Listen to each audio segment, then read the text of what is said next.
اهلا بيكم في طاروت الامبراطور. ما تنسوش تعملوا لايك وسبسكرايب وتفعلوا الجرس عشان يوصل لكم كل جديد. الفيديو ده هيكون التوقعات العاطفية لبرج الحوت، طاقة مفتوحة. قبل ما نبدأ الفيديو ادخلوا على التعليقات واكتبوا يا رب بنية الفرج، وخدوا من الفيديو اللي ينطبق على حياتكم وسيبوا الباقي. برج الحوت، انا شايف ان في حد زي ما يكون اساء معاملتكم، او ممكن يكون في بعد او خصام، او الشخص ده ممكن يكون مش بيظهر مدى الحب او المشاعر ليكم، سواء كانت علاقة كراش او حب او حتى زواج.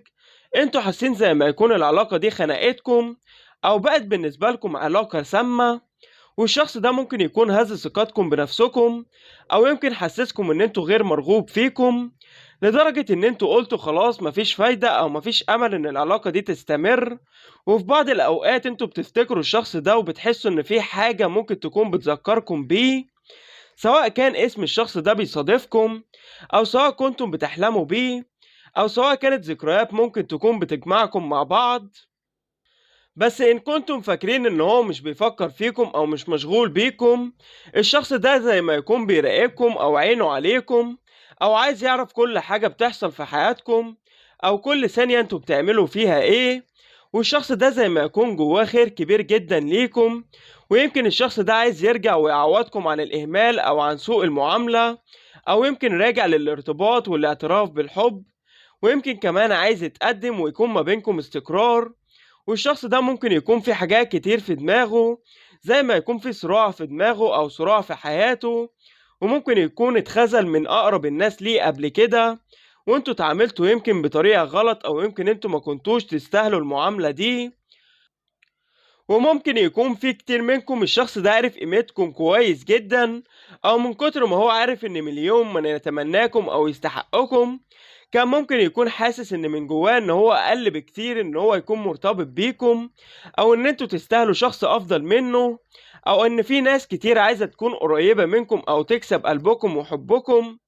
بس انا شايف ان اللي كتير منكم الشخص ده دمر ثقتكم في نفسكم بعد تدمير نفسيتكم طبعا، وده شخص عارف كويس جدا يأذي مشاعركم.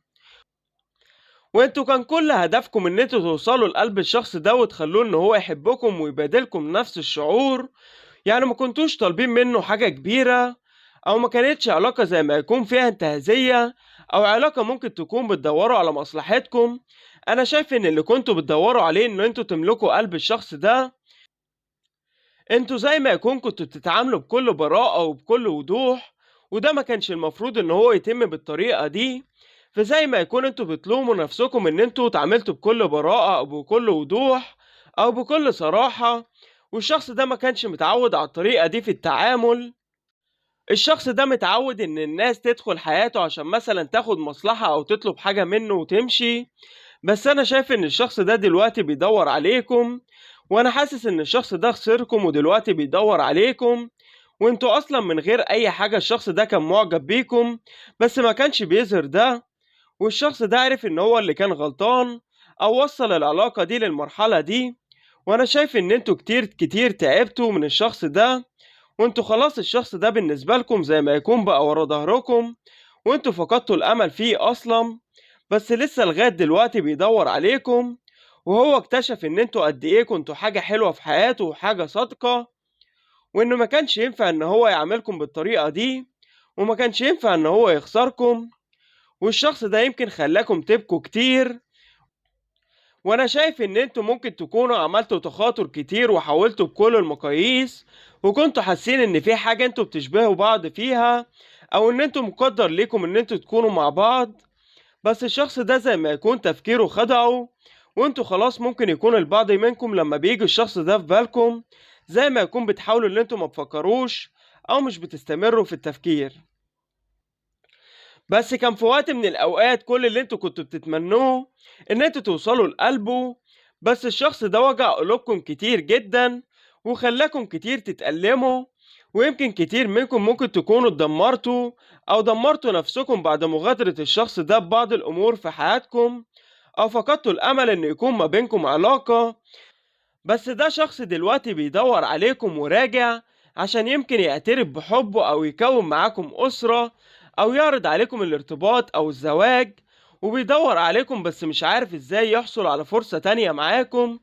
الشخص ده دلوقتي بيمر بندم كبير جدا لكل حاجة ممكن يكون أذاكم فيها، وهو دلوقتي زي ما يكون جرح قلوبكم، وزي ما يكون دلوقتي هو قلبه اتجرح أكتر منكم مليون مرة، وانتوا خلاص كتير نسيتوا الشخص ده، أو خلاص يعني حاولتوا إن انتوا عرفتوا إن العلاقة دي سامة وبعدتوا عنها، وما بقيتوش عايزين إن انتوا تدوا فرصة تانية للشخص ده.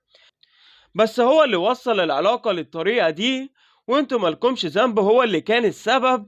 والشخص ده زي ما يكون كل كلامه بحس ان هو زي ما يكون بيزود في الكلام كتير، وزي ما يكون بيحب ان هو يعظم من نفسه او يعظم من خبراته، او ان هو فاهم كل حاجة عشان يمكن يثير اعجاب الناس اللي حواليه، وبيحب زي ما يكون ياكل الجو. بس انا شايف ان الشخص ده زي ما يكون عقد الامور ما بينكم، والحب ده كان موجود وكان كتير واضح، بس هو تصرفاته زي ما يكون خلى الأمور مستحيلة ما بينكم. وأنا شايف إن الشخص ده عايز يرجع وندمان وعايز بداية جديدة معاكم. وهل لو الشخص ده رجع لكم وجه قال لكم أنا عايز فرصة تانية معاكم، هل انتوا هتوافقوا ولا لأ؟ اكتبولي في التعليقات هل انتوا هتوافقوا ولا لأ. ولو عجبتكم القراءة ما تنسوش ان انتوا تعملوا لايك للفيديو واشتراك في القناة. ولو عندكم اي سؤال اكتبولي في التعليقات وانا هرد عليكم.